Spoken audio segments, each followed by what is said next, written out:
toxic masculinity. Contoh misalnya ya, sebelum saya masuk Islam, bersesuaian dengan ketika saya sudah masuk Islam, saya yakin banget bahwa seorang laki-laki itu nggak boleh mukul wanita. Bahwasanya seorang laki-laki itu nggak boleh buat sedih wanita. Bahwasanya seorang laki-laki itu harus berkorban demi wanita. Kenapa? Karena itu adalah yang menjadikan laki-laki sebagai laki-laki. Tapi zaman sekarang itu dianggap toxic masculinity. Misal, kalau misalnya saya pernah ketika berada di Turki, saya naik kendaraan umum, saya dapat tempat duduk karena memang berangkatnya dari apa tuh namanya, halte awal gitu kan ya. Halte awal tuh namanya apa tuh? Stasiun itu kan untuk kereta. Apa kalau bis ya, halte ya? Ya pokoknya halte awal lah ya. Nah, ketika saya berangkat dari halte awal itu, saya duduk di situ, nggak berapa lama bis itu penuh. Kemudian ada ibu-ibu agak tua itu, dia naik. Ketika dia naik, ya sebagai seorang laki-laki gitu maksudnya, saya berdiri dong, silahkan ibu gitu kan ya. Ya tentunya pakai bahasa Turki yang seterbatas mungkin gitu. Silahkan ibu, silahkan duduk. Oh dia malah marah, dia bilang kamu sangka saya lemah. Kamu sangka saya nggak kuat, udah duduk-duduk aja. Kamu sangka saya tuh perempuan lantas kamu remehin saya. Padahal kita tuh bukan melakukan sesuatu tuh untuk dia, bukan. Kita tuh melakukan untuk diri kita sendiri. Saya sebagai laki-laki melakukan itu untuk menjaga kejantanan saya. Bukan untuk dia sebenarnya. Tapi ya itulah nilai-nilai yang saya punya sebagai seorang laki-laki.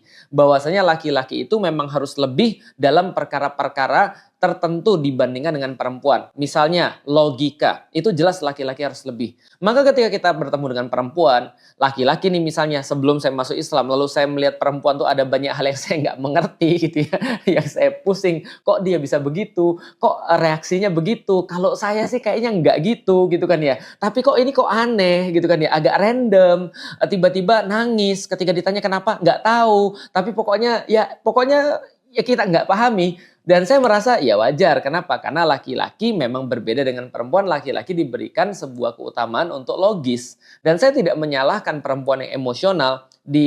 Ketika saya masuk Islam, malah saya menemukan emosionalnya perempuan itu adalah bentuk kelebihan daripada perempuan. Di mana laki-laki diberikan kelebihan logika. Tapi yang jelas laki-laki itu harus ada lebih. Misalnya lagi, ketika ada sesuatu, maka laki-laki harus di depan. Kayak gampangnya gini aja. Sebelum masuk Islam, kalau saya nyebrang itu, walaupun pacaran gitu kan ya, tapi itu jahiliyah ya, udah gak usah bahas jahiliyahnya. Tapi lihat kejantanannya ini ya.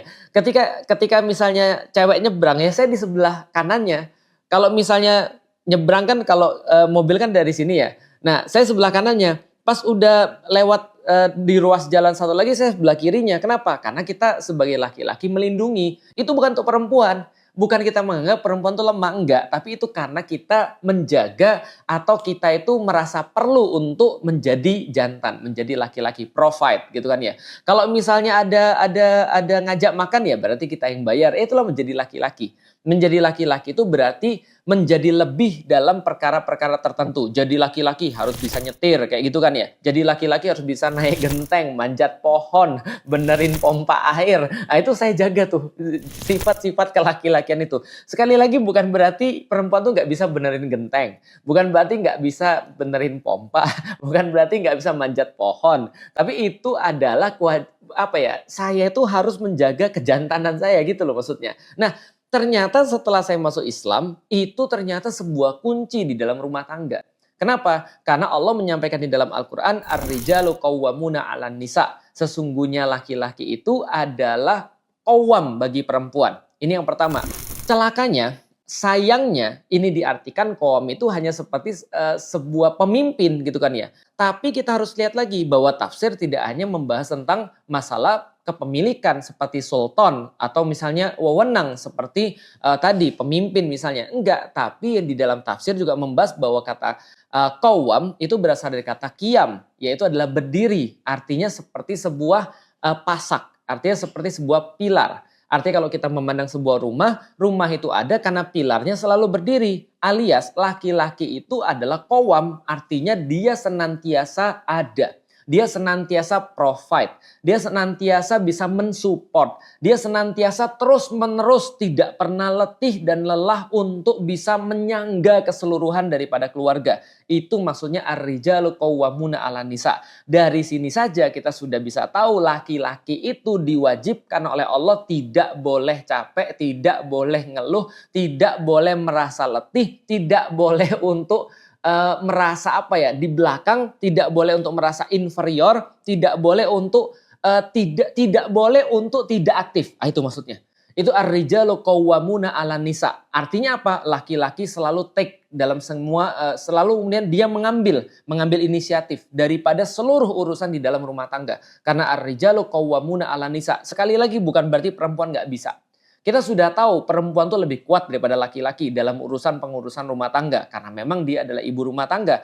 Tapi leadnya, qawwamnya, supportnya itu senantiasa ada pada laki-laki. Karena itulah kemudian dia melakukan itu bukan karena dia meremehkan perempuan, tapi karena dia perlu menjadi laki-laki seperti yang disampaikan oleh Allah.